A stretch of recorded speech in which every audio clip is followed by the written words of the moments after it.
हमारे साथ हैं दिल्ली बीजेपी के पूर्व प्रदेश अध्यक्ष और लोकसभा सांसद मनोज तिवारी जी। मनोज जी, कल रामनवमी की शोभा यात्रा निकली पूरे देश भर में। 6 से 7 राज्यों में उस शोभा यात्रा के ऊपर पथराव हुआ। 6-7 राज्यों में जिस तरह से हुआ, क्या आपको लगता है ये सोची समझी प्लानिंग है, साजिश है?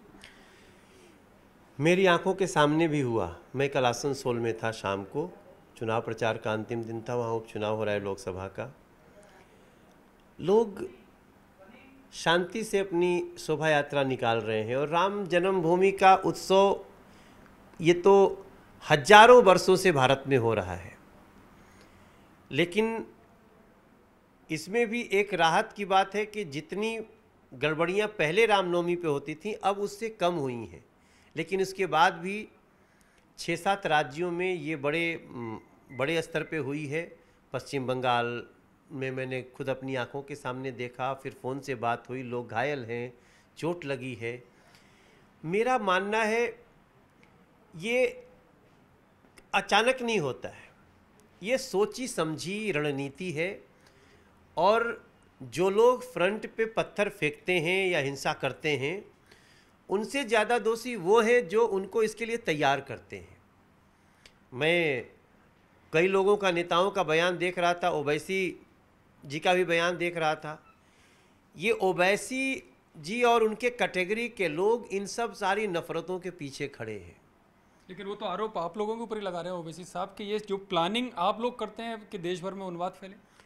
मतलब हम प्लानिंग किए हैं कि रामनवमी को राम जी पैदा हुए थे, ये हम प्लानिंग किए हैं? बताइए। आपकी राम भगवान श्री राम का अगर आप सब कुछ उनसे जुड़ी हुई स्थान प्रमाण इसको देखिए तो लगभग 6000 वर्ष का तो इतिहास है। अब उनको लगता है कि ये बीजेपी ऐसी प्लानिंग की हुई है। तो बीजेपी तो अभी 42वां अपना वर्ष मनाई है ना, और 5000 वर्ष से रामनवमी मनाई जा रही है। तो रामनवमी मनाने वालों पे आप जैसे लोगों को उकसा करके पत्थर बरसाएंगे, फिर आप ही जैसे लोग अन्य घटनाओं में भी, इस देश के अलग अलग घटनाओं में परेशानियां पैदा करेंगे। मैं समझता हूं, देखिए ओवैसी जी जैसे लोगों के बयान से तो देश वाकिफ हो गया है। और अब धीरे धीरे जिस कम्युनिटी का ये नेता मानते हैं अपने को ना, वो भी जग रहा है कि ये लोग सिर्फ आग लगाते हैं और तमाशा देखते हैं।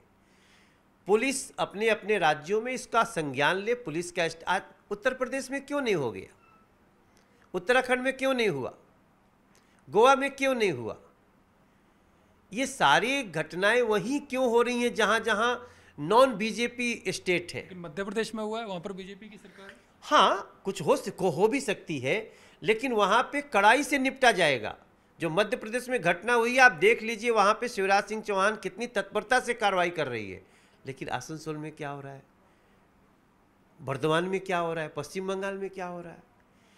इसको मैं समझता हूं कि प्रदेश सरकारें स्वयं सोच लें कि इससे उनका वोट बैंक बनने वाला नहीं है।